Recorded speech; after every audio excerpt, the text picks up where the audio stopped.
Hello dear future officer, स्वागत है आप सभी का ओनली एज के टारगेट प्रीलिम 2021 में करंट अफेयर्स का रिवीजन करेंगे हम एमसीक्यूज के थ्रू, जो कि आने वाले प्रीलिम 2021 के लिए हमारे इंपॉर्टेंट है। आप ओनली एज का टेलीग्राम चैनल भी ज्वाइन कर सकते हैं, ओनली एज नथिंग एल्स के नाम से है। यहाँ पे आपको यूपीएससी स्टेट पीसी से रिलेटेड एक्विजिट मटेरियल गाइडेंस मिल जाएगा। तो चैनल का नाम है ओनली एज नथिंग एल्स, आप खुद भी ज्वाइन कर सकते हैं, आप अपने साथी बंधुओं को भी ज्वाइन करने के लिए प्रेरित कर सकते हैं। और इन एमसीक्यू वीडियोस की प्लेलिस्ट ऑलरेडी बना दी गई है, आप प्लेलिस्ट में चेक कर सकते हैं। साथ ही साथ इन क्वेश्चंस की पीडीएफ को आप हिंदी अंग्रेजी दोनों में डाउनलोड करने के लिए डिस्क्रिप्शन में आपको डाउनलोड लिंक दिया हुआ है, वहां से आप चेक कर सकते हैं। ओनली एज की तरफ से 2022 के विद्यार्थियों के लिए शुरू हो चुका है IDMP integrated daily MCQs plus mains answer writing program. 31 मई से शुरू हो रहा है और आपको एनरोल करना होगा dpp.onlyas.in पे जाके। आप इस वेबसाइट पे जाएंगे तो वहाँ पे आपको ज्वाइन करने का ऑप्शन मिल जाएगा। कोई इशू हो तो आप 7007931912 इस नंबर पे कॉल करके भी संपर्क कर सकते हैं। देखिए इस पैकेज में क्या क्या रहेगा। क्लास 6 से 12 तक की जितनी भी एनसीईआरटीज़ हैं सभी के वीडियो लेसन मिलेंगे। और हमारे प्रीलिम्स का जो प्रोग्राम है, हमारा जो प्रीलिम्स का एग्ज़ाम है, उसके लिए आपको रोज़ाना 10 एमसीक्यूज़ मिलेंगे। रोज़ पढ़ाई करिए और रोज़ उन सवालों को हल करिए। सप्ताह के अंत में यानी कि जब भी शनिवार होगा, शनिवार को 100 सवालों का एक टेस्ट होगा और सी सेट का भी टेस्ट होगा। साथ साथ में इसको निबंध जो कि हमारे मेंस के एग्ज़ाम में आता है, तो निबंध की भी तैयारी होगी। निबंध की आपको टेस्ट सीरीज़ भी मिलेगी।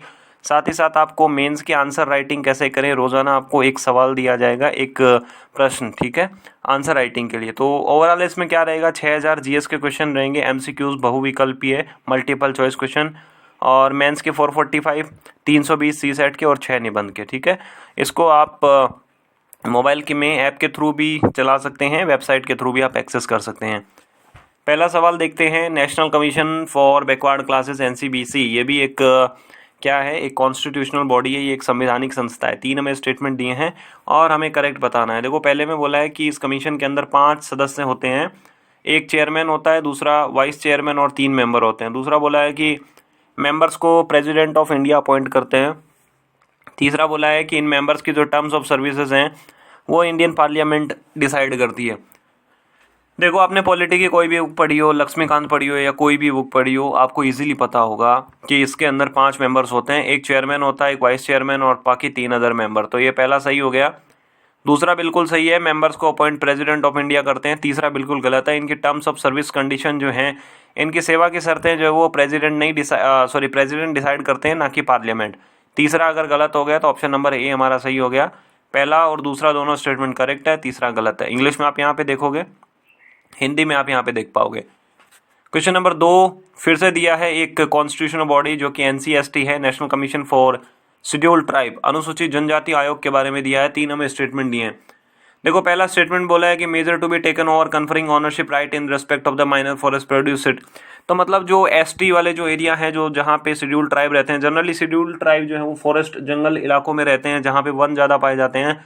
और वहाँ पे जो माइनर फॉरेस्ट प्रोड्यूस होते हैं, लाइक अपना लाख हो गया, गोंद हो गया, तेंदुपत्ता हो गया और अपना बांस हो गया, बाम्बू, ठीक है, इन सब की जो ऑनरशिप राइट है वो हमें दिलवाना है, ठीक है। दूसरे में क्या दिया है कि कुछ measures to be taken for the development of tribals and world. तो मतलब ट्राइबल्स की जो लाइवलीहुड स्ट्रेटजी है वो कैसे कमाएं, कैसे खाएं, इन सब से रिलेटेड भी काम करना है। तीसरा दिया है कि पंचायती राज एक्ट 1992 का फुल्ली इम्प्लीमेंटेशन हो पाए, ऐसा हमें करना है। देखो जहाँ पे शेड्यूल ट्राइबल्स हैं, जहाँ पे एसटी है, वहाँ पे पंचायती राज एक्ट 1992 ये तो एप्लीकेबल होता नहीं है। इसके जैसा ही हमने एक नया कानून बनाया था जिसका नाम था PESA, पंचायती राज एक्सटेंशन, ठीक है, पेशा इसको एक्ट बोलते हैं। तो अगर तीसरा गलत हो गया तो ऑप्शन बी एंड सी गलत हो जाता है।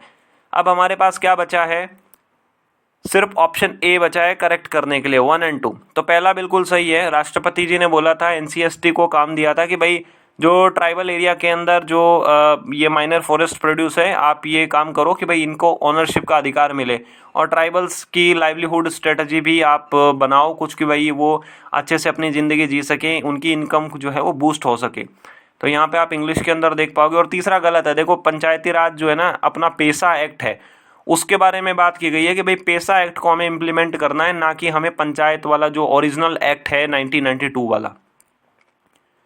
हिंदी में आप यहाँ पे देख पाओगे, ठीक है। क्वेश्चन नंबर 3 दिया है, इंटरनेशनल मैरीटाइम ऑर्गेनाइजेशन से रिलेटेड है और हमें करेक्ट बताना है कि कौन कौन सा करेक्ट है। देखो पहला स्टेटमेंट क्या दिया है कि International Maritime Organization is specialised agency. ठीक है, तो ये क्या है कि यूएन की एक स्पेशलाइज्ड एजेंसी है जिसका काम है शिपिंग को रेगुलेट करना। दूसरे में बोला है कि जो सी माइनिंग है, समुद्र के अंदर जो माइनिंग होती है उससे रिलेटेड नियम और कानून बनाना, रूल्स एंड लॉज बनाना। ठीक है, देखो आईएमओ के बारे में आपको इतनी बेसिक जानकारी तो होगी कि यूएन की जो अपनी 6 स्पेशल एजेंसीज हैं उसमें से एक आईएमओ भी है और इसका काम है शिपिंग को रेगुलेट करना, तो पहला सही हो गया। दूसरा देखो इसका जो काम है, इसका जो बेसिक फंक्शन है, एक तो है कि भाई शिपिंग को रेगुलेट करना, दूसरा इसका काम है कि शिपिंग की वजह से सी जो हमारा समुद्र है वहाँ पे पॉल्यूशन ना हो, वहाँ पे प्रदूषण ना फैले। तो माइनिंग के राइट्स किसको देने हैं, उससे रिलेटेड रूल्स कानून बनाने का अधिकार इसको नहीं है, उसके लिए अलग से हमने बनाया हुआ है UNCLOS, United Nations Convention on law of sea. ये डिसाइड करता है कि भाई सी के अंदर जो अपने जो ओर्स हैं, अयस्क हैं, जो भी अपने पास मिनरल्स है उसके ऊपर किसका अधिकार होगा। एक्सक्लूसिव इकोनॉमिक जोन के अंदर अगर कोई मिनरल्स हैं तो उसके ऊपर किसकी ऑनरशिप राइट होगी। इंटरनेशनल वाटर्स के अंदर है तो वहाँ पे माइनिंग के अधिकार क्या होंगे, माइनिंग से रिलेटेड रूल्स क्या होंगे। तो ऑप्शन नंबर ए अपना सही हो गया, 1 ओनली, आप यहाँ पे देख पाओगे। ठीक है, हिंदी में आप यहाँ पे देख सकते हो। क्वेश्चन नंबर 4 में दिया है एंटी माइक्रोबियल रेजिस्टेंस के बारे में, एएमआर के बारे में दिया है। इससे रिलेटेड क्वेश्चन जो है आ चुका है 2018 के प्रीलिम्स में। देखो एंटी माइक्रोबियल रेजिस्टेंस क्या होता है, कई बार क्या होता है कि हमारे शरीर के अंदर कुछ इन्वेजिव स्पीशीज आ जाते हैं। लाइक मान लीजिए कि हमारे शरीर पे कई बार बैक्टीरिया का आक्रमण होता है, कई बार वायरस का, और इस तरीके से होता है। हमारा शरीर क्या करता है, उसको रेजिस्ट करता है, प्रतिरोध करता है और मार देता है। कई बार क्या होता है कि बॉडी की इम्यूनिटी वीक होती है, इसके लिए हमें बाहर से दवाइयाँ लेनी पड़ती है। अगर वायरस का अटैक होगा तो we have to consume antivirals, और अगर बैक्टीरिया का अटैक है तो हमें एंटी बैक्टीरियल दवाइयाँ लेनी पड़ेगी।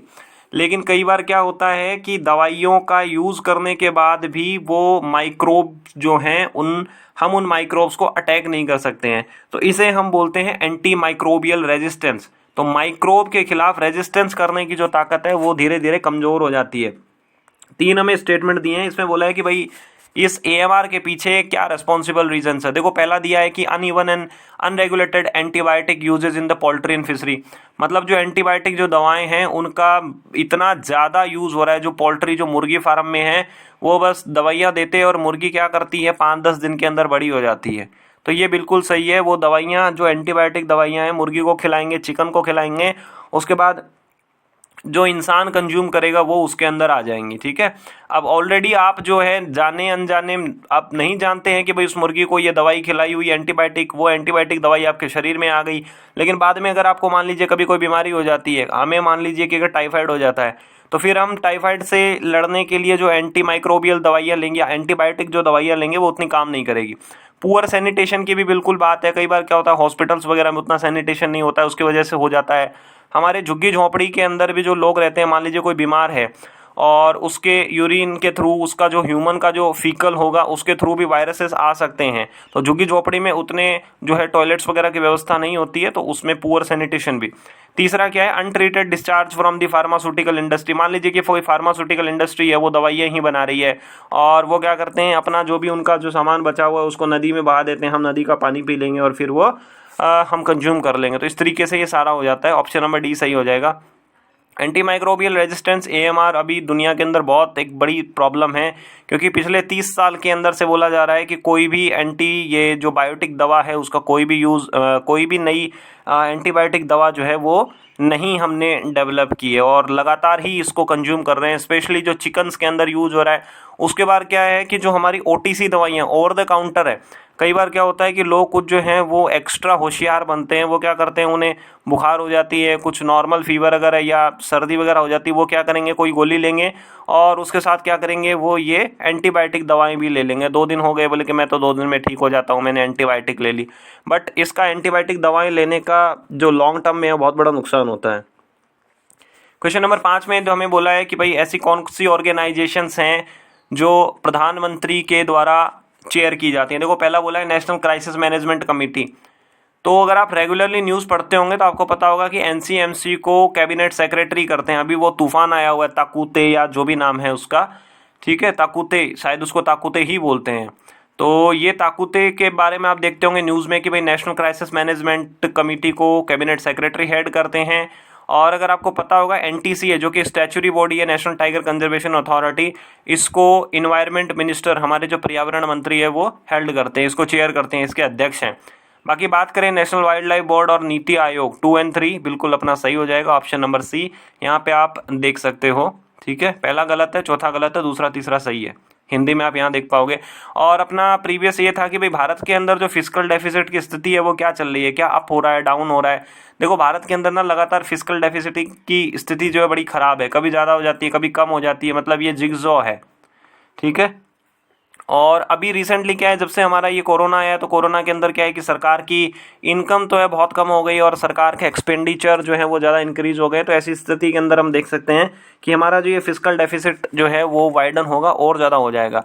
और आज आपको बताना है कि भाई ये नेशनल जो गंगा काउंसिल है इसके हेड कौन है, इसके अध्यक्ष कौन है। ठीक है, नेशनल गंगा काउंसिल के अध्यक्ष, चेयरमैन, हेड कौन है। आपकी परफॉर्मेंस कैसी रही आप ज़रूर बताइएगा। इन वीडियोस को और बेहतर कैसे बनाया जा सकता है आप अपने सुझाव दे सकते हैं, और साथ ही साथ आप इन वीडियोस को अपने साथी बंधुओं के साथ शेयर कर सकते हैं ताकि ज़्यादा से ज़्यादा लोग इन क्वेश्चंस